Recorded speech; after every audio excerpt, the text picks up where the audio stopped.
Thank you again for being on this interview.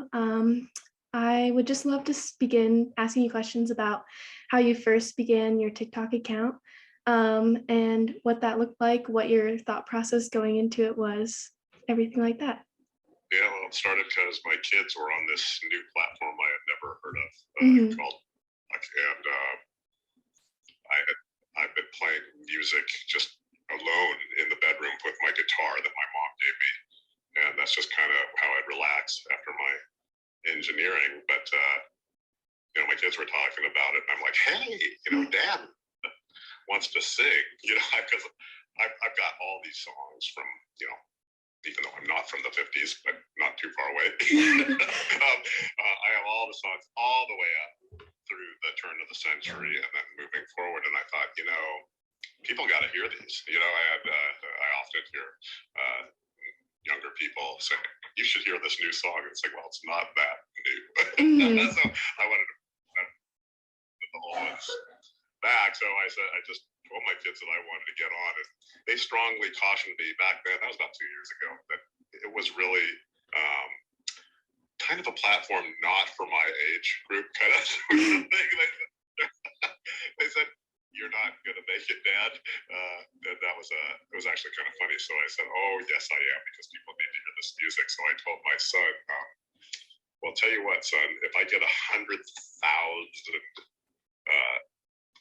subscribers or I get 1,000,000 likes, either case, you have to buy me an ice cream cone. And every time I do that thereafter, you have to."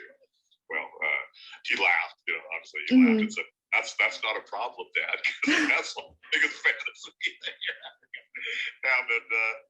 But now here it is, 30 ice cream cones later for followers and 70 ice cream cones for likes. Actually, I told him he doesn't have to honor it because it kind of won't matter. I'm really glad that you still pushed forward and you still did that, and it's really cool that your kids support you through that too. Yeah, don't let people tell you no. That's the one thing. If everybody has what advice, it's like, just don't take no. If that's what you want to do, just do it. Right? It'd be you. Anyway. Well, going off of that, I've read that music is a big part of your life, and obviously that's why you started your TikTok. So how has music impacted your life, and what message do you want to send to your viewers through your singing and your songwriting? Well, for me, music, like I said, it's carried me through, hard times. I got my guitar when I was 28, and it's just always been at each step of my life. My guitar, my music has been there.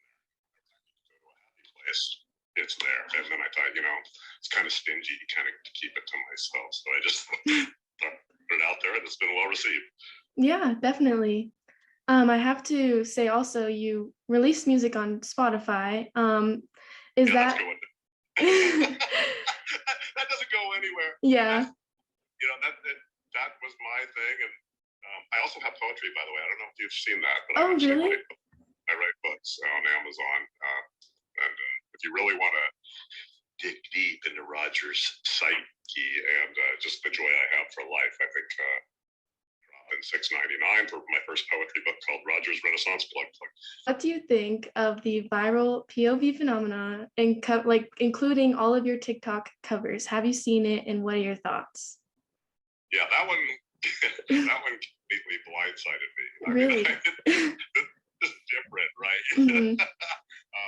I didn't really know what's going on, but my nephew pointed out that there's this thing going on and started showing me. I'm like, wow. He calls it millennial humor, and to be honest, I'm fine with it. I think it's silly, and I like creativity at every level. It brings people together. For me, it's a way to get higher, exposure and get the songs I wanted to sing out there. So what does a typical work day in your life look like? In the day, I'm an engineer. I went to school with BSEE from UCLA and helped my nephew start a company, which really took off. That's TikTok lifestyle is not really lucrative, just so you know. Yeah.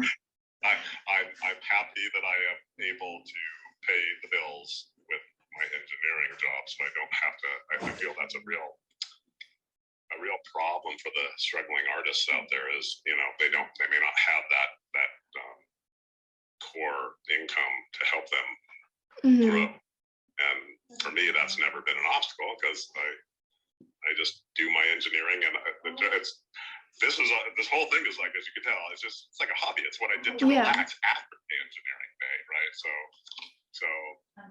that's my day. I go in and I work hard, and I work with great people, and we're changing the world there. That's a whole other story, my engineering. And then it's business as usual. I get back, and the day has been hard, and I whip out the guitar and sing to chill out, basically. And but now I sometimes don't do the guitar, and I kind of go karaoke style because I just want the whole production of all the instruments and everything. You know, I do. If you see my videos, I will sprinkle in guitar and ukulele and piano too. But I think people relate a little bit better when they're hearing the music exactly the way they know it. In fact, sometimes I'll even just throw the artist in too and just duet with them. You know, that's another thing. And that's fun too. I feel like I'm with the artist. I'm bonding with them, and we're singing together, even though it's kind of not. That's really sweet.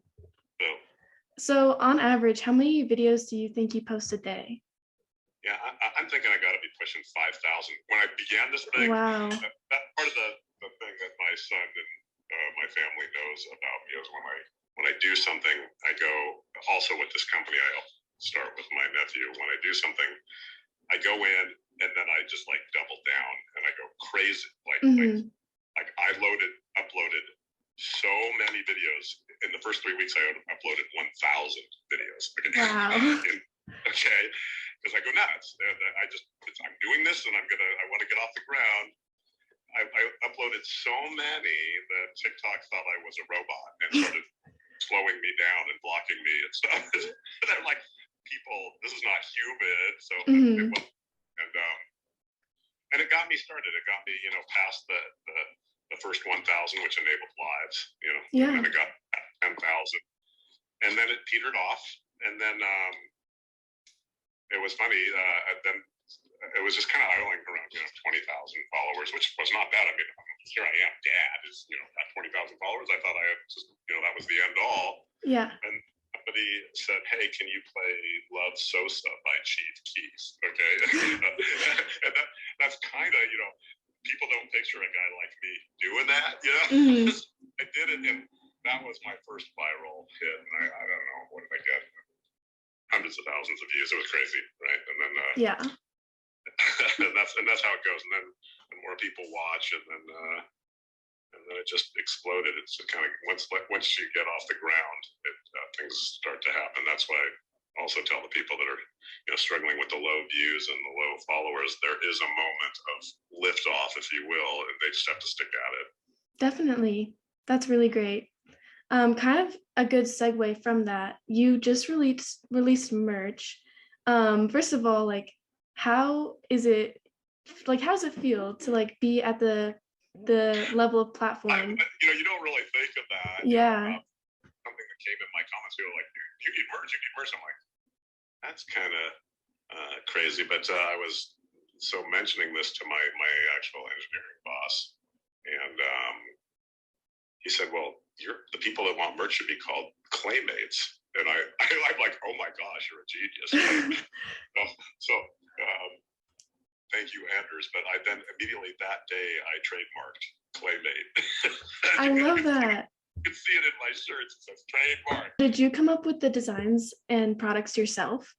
I have a partner in crime in Canada called. He reached out to me when I just started taking off. One Click Entertainment. He's a great guy, and he actually set up the whole storefront and everything. And I said, I want my face. I want Claymate. What can you do? And he reached into if you can tell the first photo, the POV photo. It was also his idea to link it to kind of a POV theme. So he's quite right in his own marketing way. But he also took one of the silliest faces of my Gaga. If you notice that's Gaga, and that's got my most views, 3.2 million now. So that was wise of him to choose a photo. It kind of catches kind of my goofy nature. So that's why that was fun. And I Yeah. have kind of a serious one for the black shirts. I don't know if you've seen the other offering. I do offer another photo of me, which is a little more chill. But anyway, so Yeah. yeah, so it helps to have a guy looking out for me and doing suggestions. Absolutely. And, you know, he found a great third-party distributor, MrClayMerch.com, that what's unique is they serve the entire globe. Okay. And that's just because I mean, I do. They're everybody. I get it from Poland. I get it from everywhere. Every Hmm. country has reached out. So we need your merch. I'm like, oh my god. Yes. It's really. It makes me feel really good that if they want it, they can have it. You know. And honestly, I think the merch too, it's something that people recognize and like will make them happy because when they look at it, they're like, oh my gosh, that's like We're one of all my part of the favorite group, just trying videos. to have fun and be positive, and that's kind of what I want. That's what I want to Claymate to symbolize. Is just we're just all, you know, when it comes to music, our differences can all go away, and we can all just come together and enjoy music. For sure. So looking back at when you first began your TikTok, would you ever have imagined being where you are right now? Obviously, Yeah. this is like crazy stuff. I tell my son's fainting right with all the ice cream cones, but I'm doing the same thing, right? So you know, it's the power. You know, TikTok is obviously quite the powerful platform, and I got in at a very organic growth time, and I think Hmm. moving down, it may slow down a little bit, just like YouTube did, just like Instagram did. That there comes a point, you know, and I got in good. Obviously, I got in good. Yeah. Kind of moving from that, like how does having a platform impact your personal life? It's just again, I feel like I have company like at night, you know, like sometimes I would be alone, you know, Hmm. and now I feel like it's just I've got a party of friends to sing to at night, and that's fun.